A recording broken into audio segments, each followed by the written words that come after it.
भगवान तक पहुंचने के लिए ना ऊंची जाति चाहिए, ना बड़े भोग, केवल और केवल सच्चा प्रेम चाहिए। आइए एक और कहानी सुनाती हूँ, एक साधारण से भक्त की सच्ची कहानी। नाम था रघुनाथ।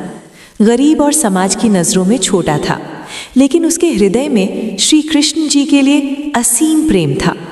एक दिन रघुनाथ सब्जी लेने बाजार गया। अचानक उसकी नज़र केलों पर ठहर गई। दिल ने कहा, आज मेरे ठाकुर के लिए केले लेकर चलता हूँ। उसने केले खरीदे और मंदिर की ओर चल पड़ा। लेकिन मंदिर में छोटी जाति जैसे लोगों का प्रवेश वर्जित था। वो बाहर ही खड़ा रह गया और मासूमियत से पुकारने लगा, हे श्रीनाथ जी, केले लाया हूँ आपके लिए, अगर भूख लगी हो तो खा लीजिए प्रभु। लोग हंसने लगे, पुजारी ताने मारने लगे कि ठाकुर क्या तेरे हाथ से केला खाएंगे, और फिर उसको धक्के देने लगे। रघुनाथ जमीन पर गिर पड़ा, केले बिखर गए और उसका विश्वास भी। रात को वो अपने कमरे में रोता रहा, प्रभु, गरीब होना गुनाह है क्या? आपसे प्रेम करना अपराध है क्या? भगवान को याद करते करते कुछ देर बाद वो सो गया। उसी रात उसके घर स्वयं श्री कृष्ण जी प्रकट हुए और बोले, रघुनाथ, तेरी केले कहाँ हैं? आज दिन भर मैंने कुछ नहीं खाया।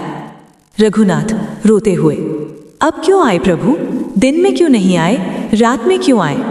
श्री कृष्ण जी बोले, लोगों ने भोग लगाए, लेकिन मुझे तेरा प्रेम चाहिए था। कांपते हाथों से रघुनाथ ने केले छीले और अपने ठाकुर को खिलाए। श्री कृष्ण जी बोले, जो बचे हैं मुझे दे दो। रुक्मणी ने भी आज कुछ नहीं खाया। अगली सुबह मंदिर खुला तो पूरा आंगन केले के छिलकों से भरा था। हड़कंप मच गया, ये कैसे हुआ? ताले तो बंद थे। और फिर शक गया रघुनाथ पर कि उसको कल धक्के मारकर बाहर निकाला था, उसी ने अपना बदला लेने के लिए ऐसा किया होगा। मंदिर के कुछ पुजारी उसके घर पहुंच गए, लेकिन उसकी बात सुनी नहीं गई और उसे फिर पीटा गया। रघुनाथ रोते हुए बोलता ही रहा गया कि मैं नहीं गया, मेरी प्रभु आए थे। लेकिन वो पुजारी नहीं माने।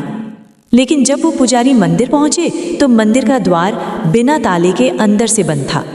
सारे पुजारी हैरान रह गए। बहुत कोशिश करने के बाद भी मंदिर का द्वार नहीं खुला। फिर मंदिर के अंदर से आवाज आई, मेरे भक्त को मारा है तुमने।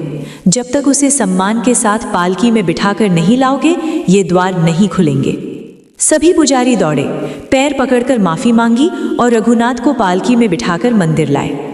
सभी पुजारी ने फिर माफी मांगी और कहा, हमें माफ कर दो प्रभु, द्वार खोल दो।